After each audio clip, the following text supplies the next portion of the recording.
Motor വാഹന വകുപ്പിൻ്റെ നമ്മുടെ ബൊലേറ വണ്ടിയില്ലേ, അതിൻ്റെ ഫ്രണ്ടിൽ ഞാൻ ഇരുന്ന് പോകുന്നത് ഇങ്ങനെ സ്വപ്നം കണ്ടുകൊണ്ടാണ് ഞാൻ ഉറങ്ങിയതും. രാവിലെ ഉണരുമ്പോഴും ഞാൻ ഈ വാഹനത്തിൽ ഇങ്ങനെ ഇരിക്കുന്നത് ഞാൻ സ്വപ്നം കണ്ട്. ഞാനങ്ങനെ സ്വപ്നം കണ്ട് എൻ്റെ സ്വപ്നം യാഥാർത്ഥ്യമായതാണ്. കാരണം നമ്മൾ സ്വപ്നം കണ്ടാൽ മാത്രമേ നമുക്ക് ഇതൊക്കെ കിട്ടത്തുള്ളൂ. നമ്മൾ വേണമെന്ന് വെച്ച് പെൺകുട്ടികളോട് ഞാൻ എപ്പോഴും പറയും, നമുക്ക് സ്ത്രീകൾക്ക് എപ്പോഴും അത്യാവശ്യം നമുക്കൊരു തൊഴിലാണ്. നമുക്ക് MA MPhil MEd PhD ഒക്കെ ഉണ്ടായിട്ട് വീട്ടിൽ വെച്ചിട്ട് വല്ല കാര്യമുണ്ടോ? നമുക്ക് എന്തെങ്കിലും കാര്യമുണ്ടോ?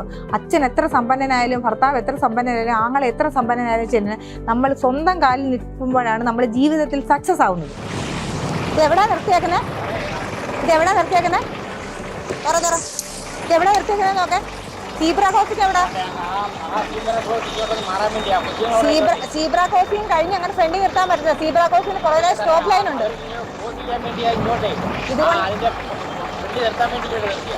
ഇതാ അപകടങ്ങൾ ഉണ്ടാകുന്ന കാരണം അറിയാമോ?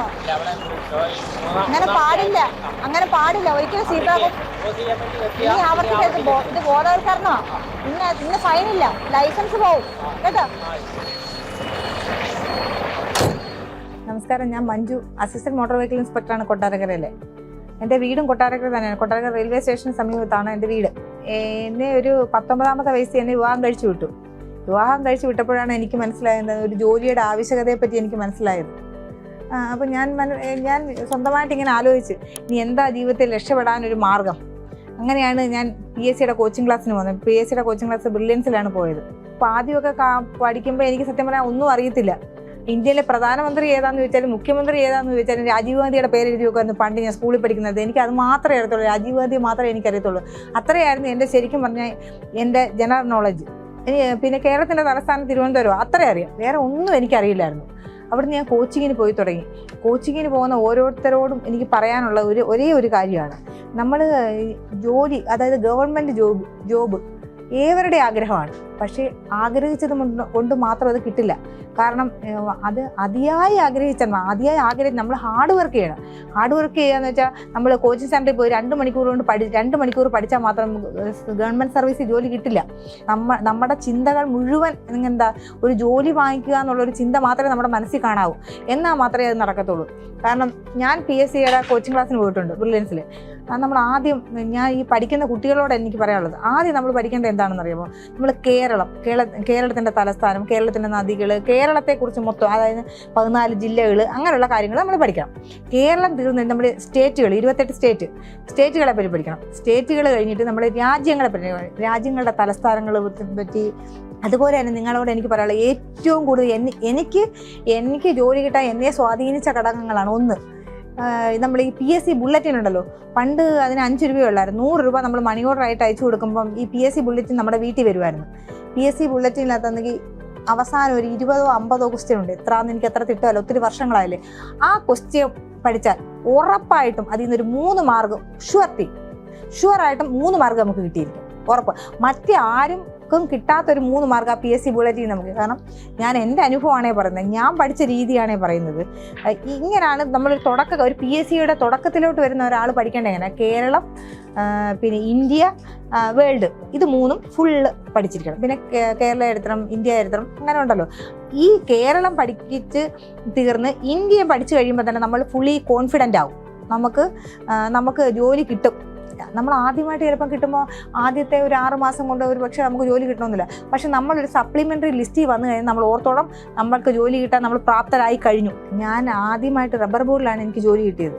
അന്ന് LGS ആയിട്ടാണ് തുടക്കം. ഞാൻ LGS ആയിട്ടാണ് വന്നത്. റബ്ബർ ബോർഡിലാണ് എനിക്ക് ജോലി കിട്ടിയത്. കോട്ടയത്തായിരുന്നു ആദ്യം പോസ്റ്റിങ്. പിന്നെ അവിടെ നിന്ന് എനിക്ക് നെടുമങ്ങാട് മാറ്റി തന്നു. അങ്ങനെ അവിടെ ഇരുന്നുകൊണ്ട് കഴിഞ്ഞ് ഞാൻ LDCക്ക് പ്രിപ്പയർ ചെയ്തു. ആദ്യത്തേതും രണ്ടാമത്തെ 2 LDC കിട്ടി. പോലീസിലെ ഒരെണ്ണം WPC കിട്ടി. പിന്നെ സെൻട്രൽ ഗവൺമെൻറ്റിൻ്റെ ഏതൊക്കെയോ ടെസ്റ്റുകൾ, അതായത് റെയിൽവേയുടെ 1-2 ടെസ്റ്റുകൾ കിട്ടി. ഈ മോട്ടോർ വെഹിക്കിൾ ഇൻസ്പെക്ടർ ആവുന്നത് എൻ്റെ 9ാമത്തെ ജോലിയാണ്. ഈ ജോലി എന്ന് വെച്ച് കഴിഞ്ഞാൽ ഈ ജോലിക്ക് വേണ്ടി ഞാൻ അത്രയേറെ കഷ്ടപ്പെട്ടു. എനിക്ക് ഗവൺമെൻറ് ജോലി കിട്ടിയതിന് ശേഷം ഈവനിങ് ഞാൻ മെക്കാനിക്കൽ പോയി പഠിച്ചതാണ്. പോളിടെക്നിക്കിൽ, അടൂർ പോളിടെക്നിക്കിലാണ് പഠിച്ചത്. ഈവനിങ് പഠിച്ചത് ജോലിയും കഴിഞ്ഞ് 5 മണിക്ക് കൊട്ടാരക്കരയിൽ ഞാൻ അടൂർ പോകുമായിരുന്നു രാത്രി. ഞാൻ തിരിച്ചു വരുമ്പോൾ രാത്രി 10-11 മണി വരെ ആവും.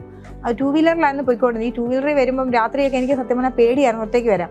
അപ്പോൾ ഫുള്ള് ഒരു കോട്ടുണ്ട്, ഫുള്ള് കോട്ട്. നമ്മൾ ടൂ വീലറിൽ വരുമ്പം ഫുള്ള് മറയ്ക്കുന്ന കോട്ടുണ്ടല്ലോ, നമ്മുടെ തലവഴി നമ്മൾ മറ്റേ പർദ്ദ പോലെ കിടക്കുന്ന കോട്ടുണ്ടല്ലോ, ആ കോട്ടിട്ടുകൊണ്ടേ വരത്തുള്ളൂ. കാരണം അത് സ്ത്രീയാണോ പുരുഷനാണോ വരുന്നതെന്ന് അറിയാതിരിക്കാൻ വേണ്ടി ഞാൻ ചെയ്യുന്നൊരു കാര്യമായിരുന്നു. രാത്രി ഇവിടെ വരുമ്പോൾ തന്നെ 11 മണിയാവും. പിന്നെ 11 മണിക്ക് കഴിഞ്ഞാൽ ഞാൻ വന്നു കഴിഞ്ഞാൽ റെക്കോർഡ് എഴുതാൻ കാണും, പഠിക്കാൻ കാണും. അത് മെക്കാനിക്കലായിരുന്നു. മെക്കാനിക്കൽ എന്ന് വെച്ചാൽ നല്ല ടഫ് സബ്ജക്റ്റാണ്. ഈ ഒന്നാമത്തെ പ്രശ്നം എന്താ വെച്ചാൽ ഡ്രോയിങ് മസ്റ്റായിട്ട് അറിഞ്ഞിരിക്കണം. ശരിക്കും പറഞ്ഞാൽ ഡ്രോയിങ് എന്ന് ശരിക്കും പറഞ്ഞാൽ എനിക്ക് അറിയത്തില്ല. അതായത് സ്കെയിൽ വെച്ച് ഒരു വര വരച്ചാൽ അത് നേരെ വരയ്ക്കാനുള്ള കഴിവുള്ള ഒരാളല്ലായിരുന്നു ഞാൻ പണ്ട്. ഞാൻ ഫുഡ് സ്റ്റെപ്പ് ബിയറിങ്ങും ഫ്രാഞ്ച് ഡബ്ലിങ്ങും അങ്ങനെ കുറേ പടങ്ങളുണ്ട്. അത് മെക്കാനിക്കൽ പഠിക്കുന്നവർക്കറിയാം. ഞാൻ ഇതൊക്കെ കാണാതെ പഠിച്ചിട്ടുണ്ട്. അതുപോലെ പരീക്ഷ സമയമാകുമ്പോൾ എനിക്ക് ലീവ് എടുത്ത് പഠിക്കാനൊന്നും പറ്റില്ല. 2-3 ദിവസം അല്ലെങ്കിൽ ഒരാഴ്ചയൊക്കെ ലീവ് കിട്ടത്തുള്ളൂ.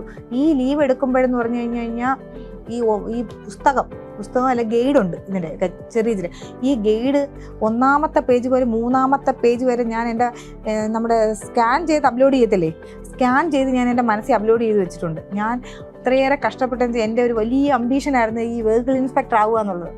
ഞാൻ രാവിലെയും വൈകിട്ടും ഞാൻ ഉറങ്ങുമ്പോഴും ഉണരുമ്പോഴും ഞാൻ സ്വപ്നം കണ്ടിരുന്ന മോട്ടോർ വാഹന വകുപ്പിൻ്റെ നമ്മുടെ ബൊലേറ വണ്ടിയില്ലേ, അതിൻ്റെ ഫ്രണ്ടിൽ ഞാൻ ഇരുന്ന് പോകുന്നത് ഇങ്ങനെ സ്വപ്നം കണ്ടുകൊണ്ടാണ് ഞാൻ ഉറങ്ങിയതും. രാവിലെ ഉണരുമ്പോഴും ഞാൻ ഈ വാഹനത്തിൽ ഇങ്ങനെ ഇരിക്കുന്നത് ഞാൻ സ്വപ്നം കണ്ട്. ഞാനങ്ങനെ സ്വപ്നം കണ്ട് എൻ്റെ സ്വപ്നം യാഥാർത്ഥ്യമായതാണ്. കാരണം നമ്മൾ സ്വപ്നം കണ്ടാൽ മാത്രമേ നമുക്ക് ഇതൊക്കെ കിട്ടത്തുള്ളൂ. നമ്മൾ വേണമെന്ന് വെച്ചാൽ പെൺകുട്ടികളോട് ഞാൻ എപ്പോഴും പറയും, നമുക്ക് സ്ത്രീകൾക്ക് എപ്പോഴും അത്യാവശ്യം നമുക്കൊരു തൊഴിലാണ്. നമുക്ക് MA MPhil MEdും PhDയും ഒക്കെ ഉണ്ടായിട്ട് വീട്ടിൽ വെച്ചിട്ട് വല്ല കാര്യമുണ്ടോ? നമുക്ക് എന്തെങ്കിലും കാര്യമുണ്ടോ? അച്ഛൻ എത്ര സമ്പന്നനായാലും, ഭർത്താവ് എത്ര സമ്പന്നനായാലും, ആങ്ങളെ എത്ര സമ്പന്നനായാലും ശരി, നമ്മൾ സ്വന്തം കാലിൽ നിൽക്കുമ്പോഴാണ് നമ്മൾ ജീവിതത്തിൽ സക്സസ് ആവുന്നത്. കാരണം ഞാൻ ഈ പറയുന്നത് എൻ്റെ അനുഭവമാണ് ഞാൻ പറയുന്നത്. ഞാൻ ജീവിതത്തിൽ സക്സസ് ആയത്, എൻ്റെ അച്ഛൻ ഗവൺമെൻറ് ജോലി ഉണ്ടായിരുന്നു, റെയിൽവേയിലായിരുന്നു, ഭർത്താവ് ബിസിനസ്സുകാരനായിരുന്നു. എന്നിരുന്നാൽ പോലും ഞാൻ എൻ്റെ ജീവിതത്തിൽ എല്ലാ കാര്യവും നേടിയപ്പോഴാണ് ഞാൻ സ്വന്തം കാലിൽ നിന്ന് ഞാനൊരു ജോലി വാങ്ങിച്ച് സ്വന്തമായിട്ട് ഞാൻ ശമ്പളം വാങ്ങിച്ചു തുടങ്ങിയപ്പോഴേ എൻ്റെ ജീവിതത്തിൽ എല്ലാ ആഗ്രഹങ്ങളും ഞാൻ സാധിച്ചെടുത്തത്. എനിക്കൊരു ആഗ്രഹപ്പെട്ട ഒരു സാധനം വാങ്ങിച്ചത് അച്ഛനോട് പറയുമ്പോഴും ഭർത്താവിനോട് പറയുമ്പോഴും ആങ്ങളയോട് പറയുമ്പോഴും ഒക്കെ അതിനൊക്കെ പരിധികളുണ്ട്. നമുക്ക് ഈ മോട്ടോർ വെഹിക്കിൾ ഇൻസ്പെക്ടറുടെ പരീക്ഷ എഴുതുമ്പോൾ സിലബസിൽ അത് 20 മാർക്ക് മോട്ടോർ വെഹിക്കിൾ ആക്ട് ഉൾപ്പെടുത്തിയിട്ടുണ്ട്. ആക്ട് ഉൾപ്പെടുത്തിയത് പലരും പറഞ്ഞു അത് GK മതിയായിരുന്നു എന്നൊക്കെ അഭിപ്രായങ്ങൾ ഞാനിവിടെ കേട്ടു, പലരും പറഞ്ഞു. പക്ഷേ GKയെക്കാളും നമുക്കടെ തൊഴിലിന് ആവശ്യമായ കാര്യം തന്നെയാണ് നമ്മൾ ശരിക്കും PSC പരീക്ഷ എഴുതുമ്പോൾ പഠിച്ചിരിക്കേണ്ടത്. ആ 20 മാർക്ക് നമ്മൾ 20 മാർക്കിന് പഠിക്കണമെങ്കിൽ നമ്മളൊരു 50 മാർക്കിന് പഠിച്ചാലല്ലേ നമുക്ക് 20 മാർക്ക് കിട്ടത്തുള്ളൂ. അപ്പോൾ സ്വാഭാവികമായിട്ട് ഈ ജോലിയിലോട്ട് വരാൻ ആഗ്രഹിക്കുന്ന വ്യക്തികൾ അറിഞ്ഞിരിക്കേണ്ട കാര്യമാണ് ഈ ആക്ട്. അപ്പോൾ നമ്മൾ ഈ പരീക്ഷ എഴുതുമ്പോൾ തന്നെ മനസ്സുകൊണ്ട് അത് പ്രിപ്പയർ ആയി പഠിച്ചിട്ട് വരുവാണെങ്കിൽ നമുക്ക് ജോലിയിൽ അത് കുറച്ചുകൂടി പ്രയോജനപ്പെടുത്താം. ഈ എല്ലാ ഫീൽഡിലൂടെ സ്ത്രീകൾ ധാരാളമായി വരുന്നുണ്ട്, എല്ലാ ഫീൽഡിലുണ്ട്. പക്ഷേ ഈ മോട്ടോർ വാഹന വകുപ്പിൽ മാത്രം, മോട്ടോർ വാഹന വകുപ്പിലെ ടെക്നിക്കൽ സ്റ്റാഫിലോട്ട് അതായത് മോട്ടോർ വെഹിക്കിൾ ഇൻസ്പെക്ടർ തസ്തികയിലോട്ട് 4-5 സ്ത്രീകൾ മാത്രമേ ഉള്ളൂ ഇപ്പം കേരളത്തിൽ. അത് പോരാ, കൂടുതൽ പെൺകുട്ടികൾ ഇതിനകത്തോട്ട് വരണം. കാരണം ഇത് അസാധ്യമായ ഒരു കാര്യമൊന്നുമല്ല, വളരെ സിമ്പിളായി സാധിക്കാൻ പറ്റുന്ന ഒരു കാര്യമാണ്. എനിക്ക് പറ്റുമെങ്കിൽ നിങ്ങൾക്ക് എന്താ പറ്റുക? ഞാൻ അത്ര വലിയ മിടിക്കൊന്നും അല്ലായിരുന്നു, എനിക്ക് സാധിച്ചില്ലേ, നിങ്ങൾക്ക് സാധിക്കും. അതുകൊണ്ട് പെൺകുട്ടികൾ ധാരാളം പേര് ഇതിനകത്തോട്ട് വരണമെന്നുള്ളതാണ് എൻ്റെ ആഗ്രഹം, എൻ്റെ ഇഷ്ടമാണ്. ഈ മെക്കാനിക്കൽ എഞ്ചിനീയറിംഗ് ഇഷ്ടം പോലെ പെൺകുട്ടികൾ കഴിയുന്നുണ്ടല്ലോ, അത് അത്ര അസാധ്യമായ കാര്യമൊന്നുമല്ല. അതുകൊണ്ട് പെൺകുട്ടികളെല്ലാം ധാരാളമായി ഈ ഫീൽഡിലോട്ട് വരണമെന്നാണ് എൻ്റെ ആഗ്രഹം. ഈ മോട്ടോർ വെഹിക്കിൾ ഇൻസ്പെക്ടർ ജോലി എന്ന് പറഞ്ഞു കഴിഞ്ഞാൽ വളരെ സന്തോഷകരമായ ഒരു ജോലിയാണ്. നമുക്ക് നല്ല സമൂഹത്തിൽ നല്ല സ്റ്റാറ്റസ് ഒക്കെ ഉള്ള ജോലി തന്നെയാണ്. പിന്നെ കുറച്ച് സമ്മർദ്ദങ്ങളൊക്കെ ഉണ്ട്, അത് ഏത് ജോലിക്കും അതിൻ്റേതായ ബുദ്ധിമുട്ടുകളുണ്ട്. എന്നിരുന്നാലും പിന്നെ ഒരു സ്ത്രീകളെ സംബന്ധിച്ച് ഞാൻ ഇതിൽ വളരെ സംതൃപ്തയാണ്. ഈ ജോലിയിൽ ഞാൻ വർഷങ്ങളായിട്ട് ആഗ്രഹിച്ച് സ്വപ്നം കണ്ട് നേടിയ ജോലി ആയതുകൊണ്ടാവാം, എന്നാലും ഞാനിതിൽ വളരെ സംതൃപ്തയാണ്. ഈ ജോലി കിട്ടിക്കഴിഞ്ഞാൽ നമുക്ക് കുറേ ആൾക്കാരെ നമുക്ക് ബോധവൽക്കരിക്കാൻ പറ്റും. നമുക്ക് ഈ വണ്ടി ഓടിക്കുമ്പോഴും മറ്റു കാര്യങ്ങളിലും ഒക്കെ ഉണ്ടാകുന്ന കാര്യങ്ങൾ നമുക്ക് അവരെ പറഞ്ഞ് മനസ്സിലാക്കാൻ കഴിയും. അവരെ പറഞ്ഞ് മനസ്സിലാക്കി അവരെ നമുക്ക് നേർവഴിക്ക് നയിക്കാൻ കഴിയും. അപ്പം നമുക്ക് അതിലൂടെ ഒരു മാനസിക സാറ്റിസ്ഫാക്ഷൻ കിട്ടും. ഞാൻ ഇതുവരെ പറഞ്ഞത് ഞാൻ കടന്നു വന്ന വഴികളെ പറ്റിയാണ്. എല്ലാ വിദ്യാർത്ഥികൾക്കും എൻ്റെ വിദ്യാശംസകൾ. All the best.